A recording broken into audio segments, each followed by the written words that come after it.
아기가 태어나는 것은 본인의 의지나 노력으로 되는 것이 아닙니다. 부모의 해산과 수고의 고통을 통해 아이는 생명을 얻게 되죠. 그렇다고 출생 이후 아기 스스로 성장하는 것도 아닙니다. 부모의 절대적인 돌봄이 필요합니다. 부모는 아이에게 젖을 물려주고 토닥이며 잠을 재웁니다. 옹알이 할 때 맞장구를 쳐주고 걸음마를 시작할 땐 아이의 손을 잡고 보조를 맞춰줍니다. 그러다 아이가 스스로 일어나 걸을 때 아이의 입에서 엄마라는 소리가 나올 때 부모는 감격하죠. 아이는 아장아장 걷더라도 부모가 자기를 돌봐줄 것을 무의식적으로 알고 있습니다. 그렇기 때문에 일어서는 것을 두려워하지 않고 걷는 것을 회피하지 않는 겁니다. 이런 모습은 그리스도인들이 믿음으로 사는 것이 무엇인지를 우리에게 말씀합니다. 성경에 우리에 대해서 뭐라고 말씀합니까? 우리는 그리스도 안에서 구원받은 하나님의 자녀들입니다.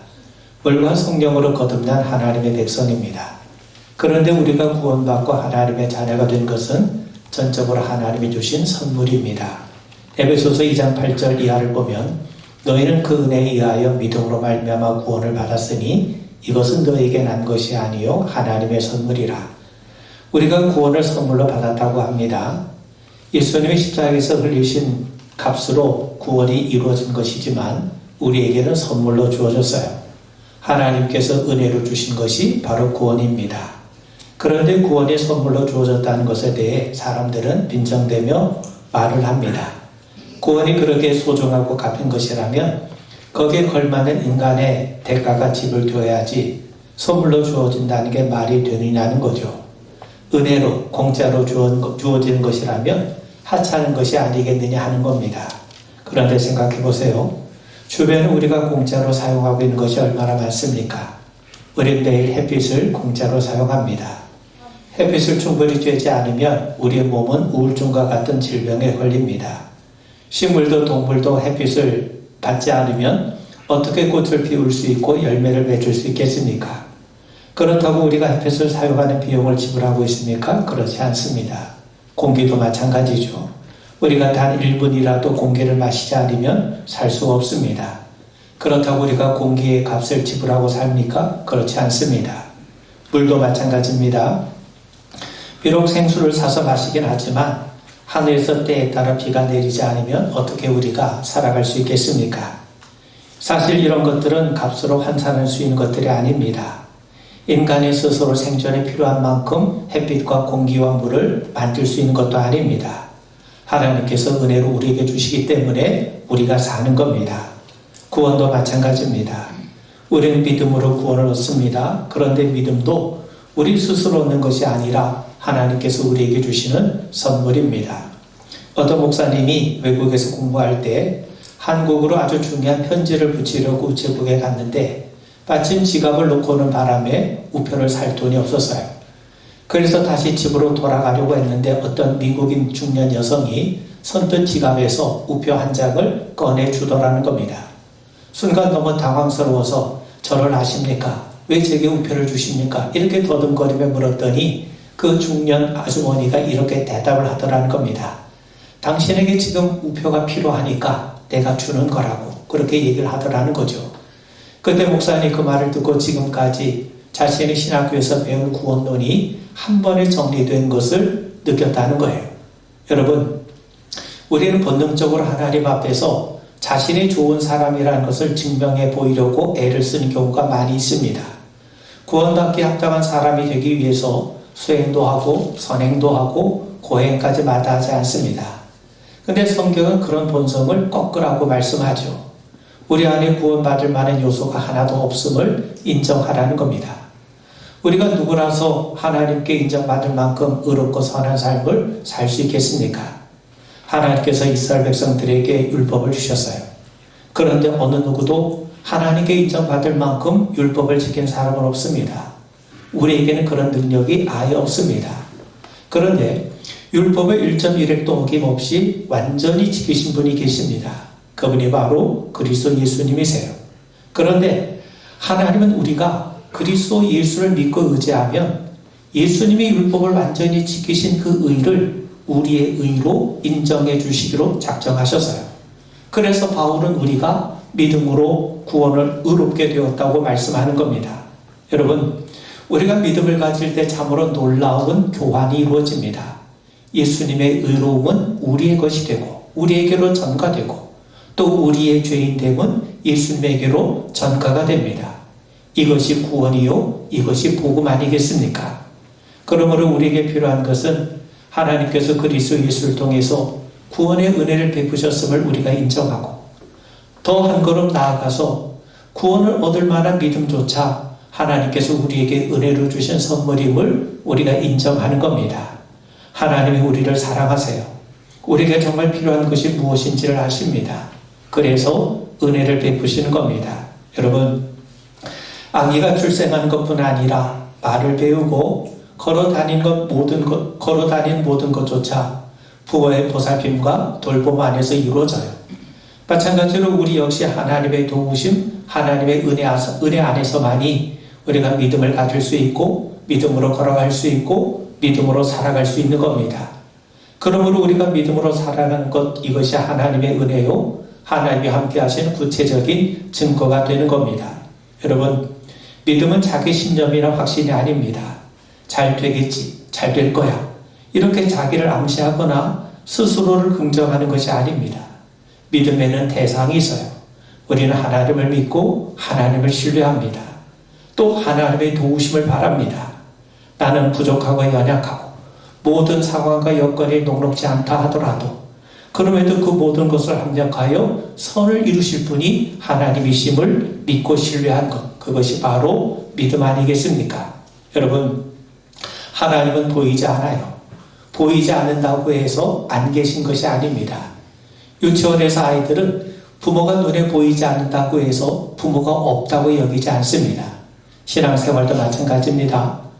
믿음은 눈에 보이지 않지만 보이지 않는 하나님을 신뢰하며 사는 겁니다. 눈에 보이는 세계 이면에 보이지 않는 세계가 있음을 소망하며 사는 거죠. 그리고 한 걸음 더 나아가서 보이지 않는 하나님을 보이는 세계로 만들어내는 것, 이것이 바로 믿음인 거예요. 히브리서 11장은 믿음의 장이라고 알려져 있습니다. 노아, 아브라함을 비롯한 수많은 믿음의 선진들을 소개하면서 그들의 삶의 비결을 우리에게 말씀하죠. 그 비결은 다름 아닌 믿음으로 옵니다. 그들은 보이지 않는 하나님을 믿음으로 보이는 세계로 만들며 살아왔어요. 방주를 만들 때 세상 사람들은 노아를 비웃었어요. 그럼에도 노아가 방주를 만들었던 것은 하나님에 대한 믿음 때문이었습니다. 그런 의미에서 방주는 보이지 않는 하나님에 대한 믿음을 이 세상 사람들에게 눈에 보이는 모습으로 드러내는 삶의 모습이었던 겁니다. 모세는 애굽의 왕자로 부귀 영화 누릴 수 있었죠. 그럼에도 믿음으로 그는 하나님의 백성들과 함께 고난받는 것을 자처했어요. 그는 하나님의 백성으로 고난받는 것을 세상의 모든 보화보다 더 큰 재물로 여기게 되었습니다. 모세가 그런 모습을 보일 수 있었던 것은 믿음으로 하나님이 상 주시는 이심을 바라보았기 때문에 그렇습니다. 우리는 하나님을 보여줄 수 없지만 믿음으로 세상에 하나님을 드러내며 살아갈 수 있다는 겁니다. 여러분, 세상을 살아가는 사람들의 모습은 다양합니다. 그런데 영적인 측면에서 보면 두 가지로 나눌 수 있어요. 보이는 것을 기준으로 삼고 사는 사람과 보이지 않는 것을 기준으로 삼고 사는 사람인 거죠. 창세기 13장은 우리가 아는 것처럼 아브라함과 롯의 이야기를 들려줍니다. 애굽에 내려갔던 아브라함은 하나님의 은혜로 많은 재산을 얻고 가나안 땅으로 다시 돌아와요.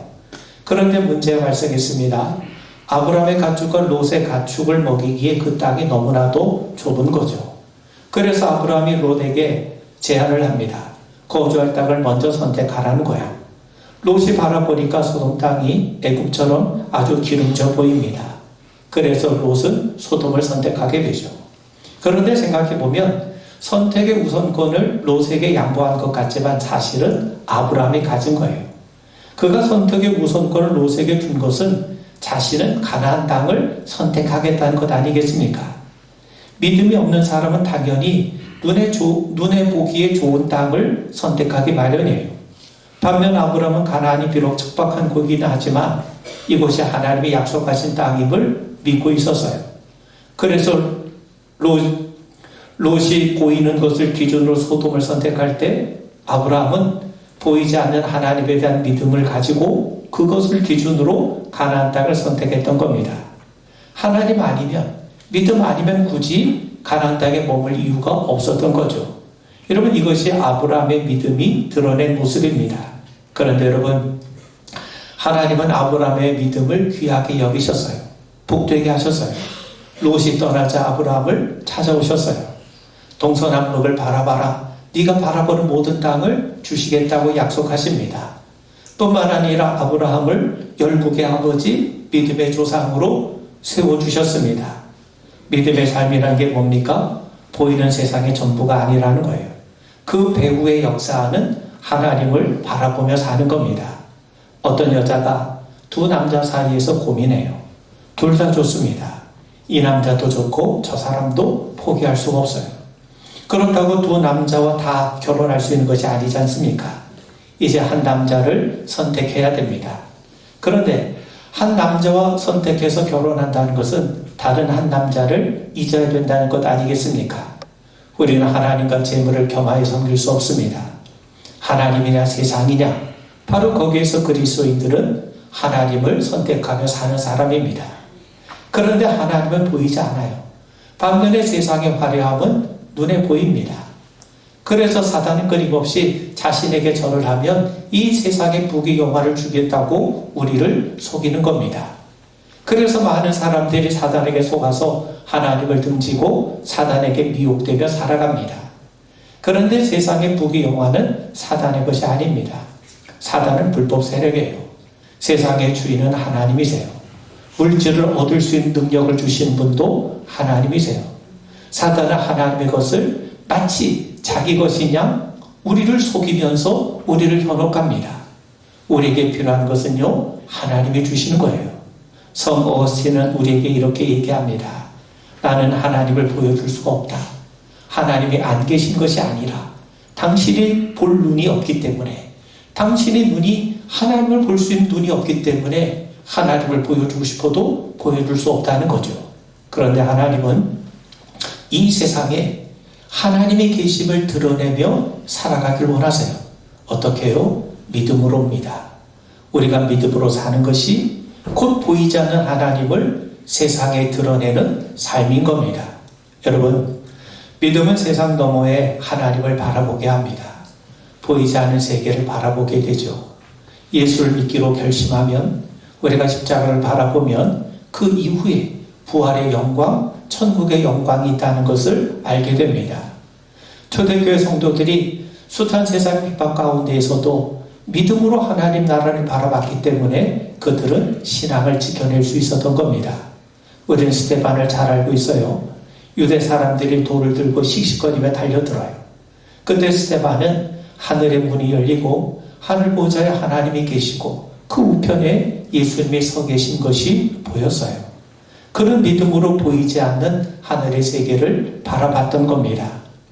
하나님 보좌 우편에 앉아 계셔야 될 예수님이 자신을 맞이하기 위해서 지금 일어나 서 계셨던 겁니다. 그런 스데반에게 돌 세례는 아무것도 아니었던 거죠. 그렇다면 여러분, 왜 우리는 믿음으로 살아야 됩니까? 에베소서 1장 4절 이하를 보시면, 창세전에 그리스도 안에서 우리를 택하사 예수 그리스도로 말미암아 자기의 아들들이 되게 하셨으니, 하나님께서 우리를 자기의 자녀로 삼으셨기 때문에 그렇습니다. 우리가 의인이기 때문에 자녀가 된 것이 아니죠. 하나님의 은혜를 입었기 때문에 자녀가 된 겁니다. 노아가 의인이요 당대 완전한 자이기 때문에 하나님의 은혜를 받은 것이 아니라 하나님의 은혜가 그 가운데 임하니까 그가 의인으로 인정을 받게 된 겁니다. 우리도 마찬가지죠. 우리가 하나님의 자녀가 되었기 때문에 하나님의 자녀답게 사는 겁니다. 그렇다면 하나님의 자녀답게 사는 원리가 뭐냐? 그게 바로 믿음이에요. 성경은 말씀하기를 의인은 믿음으로 산다고 말씀하지 않습니까? 그렇다면 여러분, 믿음으로 산다는 것이 무엇입니까? 믿음이라는 것은요, 맡기는 겁니다.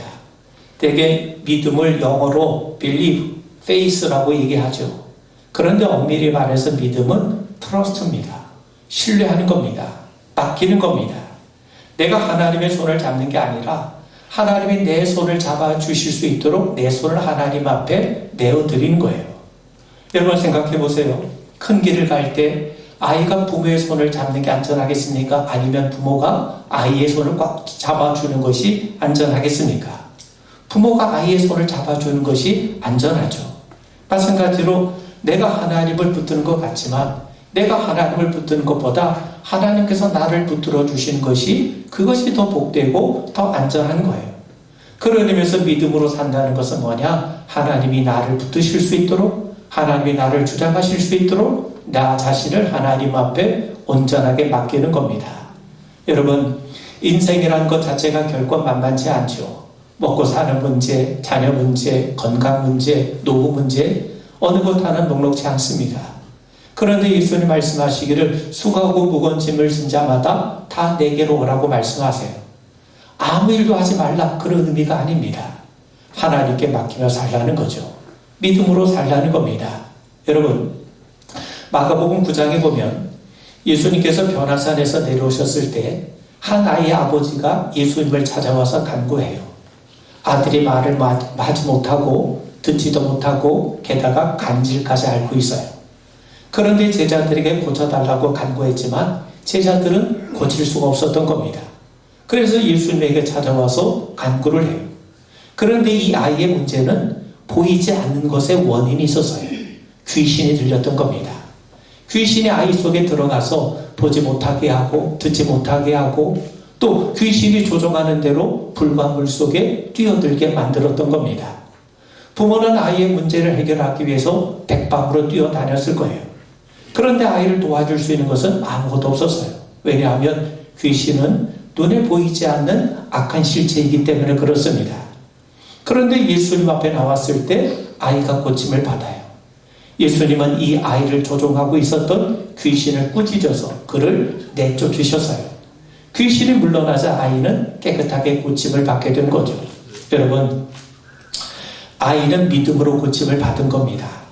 이 아이의 아버지가 예수님께 찾아와서 무엇을 하실 수 있거든 우리를 불쌍히 여기사 도와달라고 간청을 해요.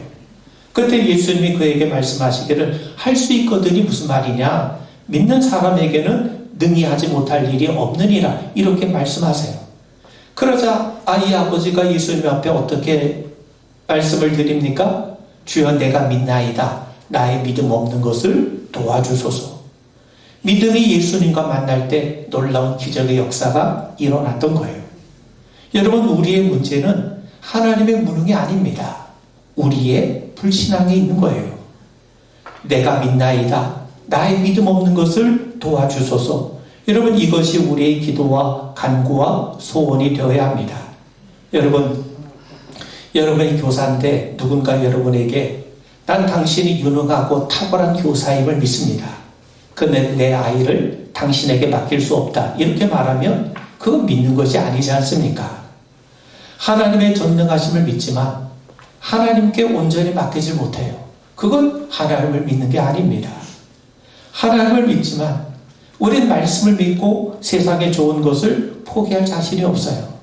그래서 날마다 이 아이의 아버지처럼 우리의 믿음 없는 것을 도와달라고 날마다 우리의 믿음을 더해달라고 하나님 앞에 간구해야 되는 겁니다. 여러분, 믿음은 고정적인 것이 아니라 탄력적이에요. 변화하고 성장하고 견고해 질 수 있습니다. 그런 점에서 믿음은 우리 몸에 비유하면 근육에 비유할 수 있습니다. 근육은 쓸수록 아프지만 그럴 때 더 발달하고 더 큰 힘을 내지 않습니까?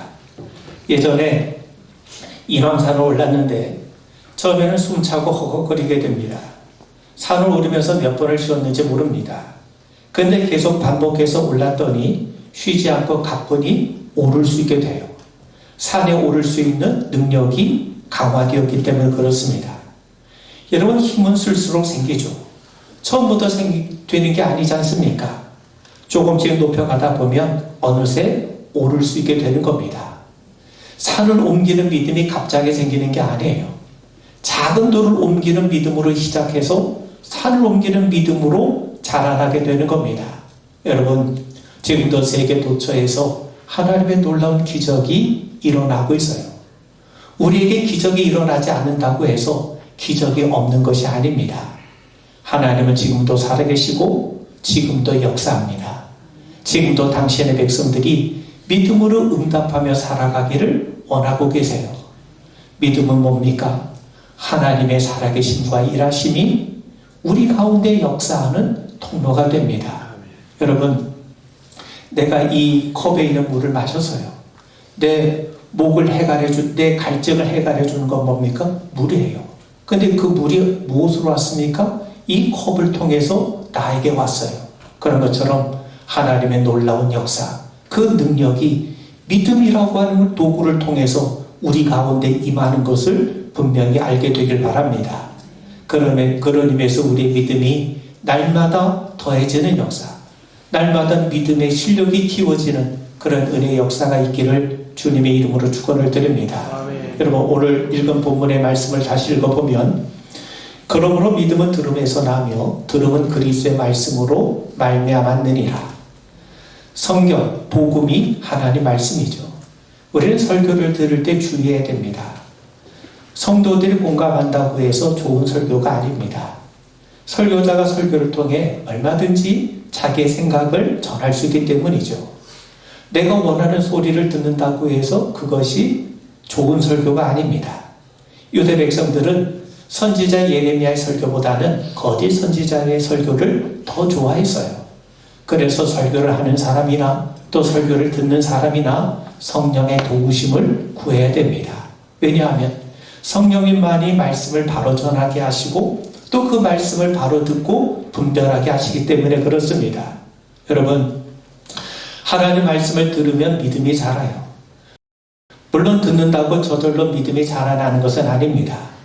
우리가 누군가 대화를 하다 보면 그 사람의 심정은 충분히 이해가 되는데 선뜻 믿어지지 않은 경우도 있지 않습니까? 마찬가지입니다. 우리가 듣는 것이 믿음이 견고해지는 데 도움이 되는 것은 분명하지만 그것이 절대적이지 않다는 겁니다. 바리새파 사람들은 예수님의 말씀을 들으면서도 오히려 예수님을 비난했고 예수님에게서 흠집을 잡아내려고 하지 않았습니까? 똑같이 말씀을 들어도 어떤 사람은 믿음으로 반응하기도 하고 또 어떤 사람은 아예 믿질 않습니다. 결론적으로 하나님의 은총, 하나님의 주권적인 역사와 성령의 역사 아니면 똑같은 말씀을 듣고도 다른 반응을 보이는 것을 설명할 방법이 없어요. 그렇다면 믿음은 들음에서 난다는 것은 무슨 의미인가? 바울이 이 말씀을 하게 된 배경을 우리가 이해하는 것이 중요합니다. 하나님은 이방 사람들에게 복음을 전하게 하셔서 그들이 그리스도 예수를 믿고 구원을 받게 하셨어요.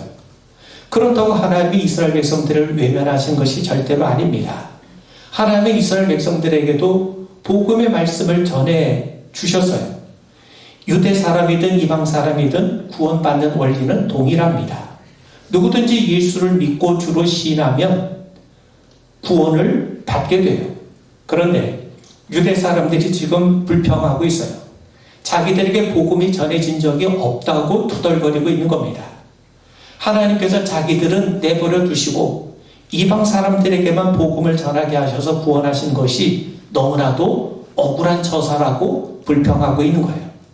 왜 하나님이 이스라엘 백성들에게 복음을 전하지 않으시고 왜 이방 사람들에게만 복음을 전하셔서 우리가 구원에서 벗어나게 되고 이방 사람만 구원하게 하셨는가? 그것에 대해서 불평하고 있는 거죠. 그때 바울이 말씀하는 겁니다. 이스라엘 백성들에게 복음을 전하지 않은 것이 아니라 복음이 전해졌음에도 불구하고 그들이 마음이 굳어져서 복음을 받아들이지 않고 영접하지 않았다는 겁니다. 복음을 들은 적이 없다는 것은 그들의 핑계라는 거예요. 사실 유대인 중에서도 복음을 받아들인 자들이 있지 않습니까? 베드로가 설교할 때 주님 그 복음을 듣고 주님 앞에 돌아온 사람들이 3,000명이었어요. 뿐만 아니라 바울은 바리새인 중에 바리새인이었고 율법으로도 흠이 없는 자 아니었습니까? 그럼 바울 자신도 복음을 듣고 구원을 받게 되었다고 말씀하고 있는 겁니다. 바로 이런 문맥에서 바울은 믿음은 들음에서 난다고 말씀하는 거예요. 복음이 전파되었기 때문에 그 복음을 들은 사람이 예수를 주님으로 영접하게 되었다는 거죠. 복음이 전해지지 않고 어떻게 예수를 알 수 있겠습니까? 그렇기 때문에 바울이 강조하는 것은 지금이라도 복음이 들려질 때, 하나님의 말씀에 들려질 때 마음을 굳게 하지 말고 예수를 믿고 받아들이라는 거예요. 그러므로 우리는 복음을 들어야 됩니다. 말씀을 들어야 하나님을 알 수 있지 않겠습니까? 또 하나님을 알아야 하나님을 신뢰할 수 있지 않겠습니까? 그런 의미에서 믿음은 들음에서 나는 겁니다. 여러분, 믿음이 들음에서 난다면 우리는 전해야죠. 물론 거듭나게 하시는 것은 우리가 하는 게 아닙니다. 우리가 전한 행위를 통해 성령님이 주권적으로 하신 일입니다. 우리가 씨를 뿌려도 자라나게 하신 분은 하나님이세요. 그런 의미에서 우리가 누군가를 우리가 구원하는 것이 아니라 우리는 그저 씨를 뿌리고 전하면 돼요. 전하면 그 전해진 말씀을 통해 역사하실 분은 성령님이세요. 그러므로 믿음은 들음에서 난다는 것은 하나님 말씀, 복음을 통해 우리가 믿음을 선물로 받는다는 것을 의미할 뿐더러 한 걸음 더 나아가 복음을 전해야 될 사명이 우리에게 있음을 말해줍니다. 이방 사람이든 유대인이든 남자든 여자든 자유인이든 종이든 예수를 믿음으로만 구원에 이를 수 있어요. 이것은 이미 구약에 전한 말씀일 뿐만 아니라 바울이 전하는 말씀이기도 합니다. 그리고 우리가 전해야 될 말씀이기도 하는 겁니다. 여러분, 우리가 이 땅에 남아있는 이유는 크게 두 가지예요. 아직 하나님 나라로 들어갈 실력이 안 됐기 때문에 그렇습니다. 우리는 이 세상에서 더 빚어지고 깎여지고 다듬어져야 돼요. 믿음으로 구원받은 자는 하나님의 자녀로 신분이 달라져요. 그런데 신분이 달라졌다는 것은 거기에 그치는 것이 아니라 변화된 사람에겐 성숙의 과제가 남아있는 겁니다. 우리는 그리스도인으로서 하나님 백성에 걸맞는 수준으로 향상될, 자라날 필요가 있어요. 그 임무를 충실해낸 사람은 나이와 형편이 없이, 상관없이 하나님께서 부르실 겁니다. 그리고 또 한 가지는 우리를 통해서 하나님께서 하실 일이 남아있기 때문에 그렇습니다. 바울은 자신이 그리스도와 합하여 하나님의 품에 거하는 것이 좋지만 아직 이 땅에서 해야 할 일이 남아있기 때문에 부득불 머물길 원한다고 말씀해요. 그렇다면 바울이 해야 될 일이 뭡니까? 복음을 전하는 거죠. 믿음으로 산다는 것은 믿음을 드러내는 거예요. 그 구체적인 증거가 뭡니까? 복음을 전하는 겁니다. 우리 그리스도인들은 삶과 죽음을 초월합니다. 살아서는 해야 할 일이 있어요. 그게 바로 복음을 전하는 거예요. 죽어서는 우리가 갈 곳이 있어요. 그곳이 어디입니까? 하늘나라입니다. 천국입니다. 그런 믿음으로 우리 모두가 승리하기를 주의 이름으로 축원을 드립니다. 기도하겠습니다. 우리 모두가 믿음으로 살게 하시고 믿음을 견고하게 세워가게 하옵시고 이 땅에 하나님 살아계심을 우리 믿음의 삶을 통해 드러내고 증거하는 성도의 삶이 되게 하옵소서. 예수님 이름 받들어 간절히 기도하옵나이다. 아멘.